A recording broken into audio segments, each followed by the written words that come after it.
ಕಳೆದ ಲೋಕಸಭಾ ಚುನಾವಣೆಯಲ್ಲಿ ಮತಗಳ್ಳತನವಾಗಿದೆ ಎಂಬ ರಾಹುಲ್ ಗಾಂಧಿ ಆರೋಪದ ವಿಚಾರವಾಗಿ ಸಿಎಂ ಸಿದ್ದರಾಮಯ್ಯ ಮಾತಾಡಿದರು. ರಾಹುಲ್ ಗಾಂಧಿ ಹೇಳಿರುವ ಕೆಲವು ವಿಚಾರಗಳು ಸತ್ಯ ಇದೆ. ಈ ಬಗ್ಗೆ ಮುಂದಿನ ಕಾನೂನು ಹೋರಾಟವನ್ನ ಮಾಡಲಿಕ್ಕೆ ತಜ್ಞರ ಜೊತೆ ಚರ್ಚೆಯನ್ನ ಮಾಡ್ತಾ ಇದ್ದೇವೆ. ನಾವು ಪರಿಶೀಲನೆ ಮಾಡಿದಾಗ ಮತಗಳ್ಳತನ ಬೆಳಕಿಗೆ ಬಂದಿದೆ. ಹೀಗಾಗಿ ಕಾಂಗ್ರೆಸ್ ಪಕ್ಷದಿಂದ ಹೋರಾಟವನ್ನ ಆರಂಭಿಸಿದ್ದೇವೆ ಅಂತ ಸಿಎಂ ಸಿದ್ದು ಆಕ್ರೋಶವನ್ನ ಹೊರಹಾಕಿದ್ದಾರೆ.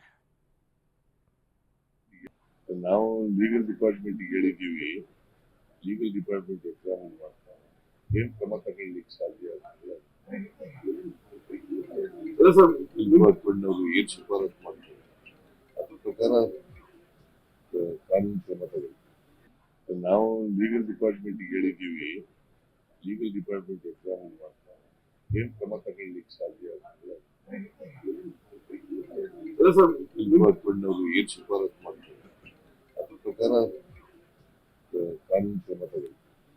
ನಾವು ಲೀಗಲ್ ಡಿಪಾರ್ಟ್ಮೆಂಟ್ ಕಳೆದ ಲೋಕಸಭಾ ಚುನಾವಣೆಯಲ್ಲಿ ಮತಗಳ್ಳತನ ನಡೆದಿದೆ ಎಂಬ ಆರೋಪದ ವಿಚಾರವಾಗಿ ಆಹಾರ ಸಚಿವ ಕೆಎಚ್ ಮುನಿಯಪ್ಪ ರಿಯಾಕ್ಟ್ ಮಾಡಿದ್ದಾರೆ. ಬೆಂಗಳೂರಿನಲ್ಲಿ ಮಾತಾಡಿದ ಅವರು, ಬಿಜೆಪಿ ಸರ್ಕಾರದ ಅಕ್ರಮಗಳನ್ನು ತಡೆಯಲಿಕ್ಕೆ ನಾವೇ ಸ್ವಯಂ ಪ್ರೇರಿತವಾಗಿ ಹೋರಾಟವನ್ನು ಮಾಡಬೇಕಾಗಿದೆ.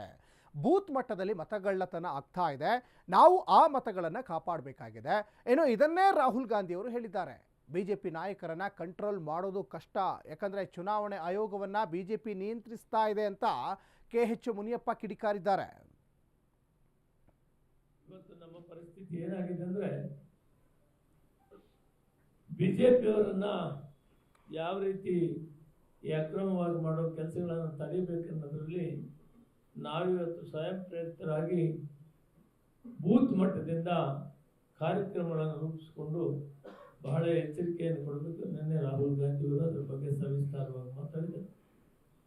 ನಾನು ಅಧ್ಯಕ್ಷರಿಗೆ, ಕಾರ್ಯಾಧ್ಯಕ್ಷರಿಗೆ ಮನವಿ ಮಾಡೋದೇನೆಂದರೆ, ಯಾವ ರೀತಿ ಬೂತಲ್ಲಿ ಓಟನ್ನು ಕರೀತಾರೆ, ಇದಕ್ಕೆ ಯಾವ ರೀತಿ ನಾವು ಕಾರ್ಯಕ್ರಮವನ್ನು ರೂಪಿಸ್ಕೊಳ್ಬೇಕು.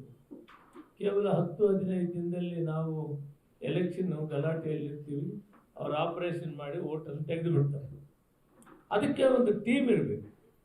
ಈ ಓಟನ್ನು ಕಾದುಕೊಳ್ಳೋದಕ್ಕೆ ಒಂದು ಬೂತ್ ಲೆವೆಲಲ್ಲಿ ಏನು ಮೆಂಟಲ್ ಆರ್ಗನೈಸೇಷನ್ಸ್ ಇದ್ದಾರೆ, ಮೇನ್ ಕಾಂಗ್ರೆಸ್ ಕಮಿಟಿ ಜೊತೆಗೆ ಆ ಬೂತ್ಗಳನ್ನು ಕಾಯುವಂಥವರು 10-15 ಜನರು ಎಕ್ಸ್ಕ್ಲೂಸಿವ್ ಆಗಿ ತಹಶೀಲ್ದಾರ್ ಸಂಪರ್ಕದಲ್ಲಿ ಇರಬೇಕು.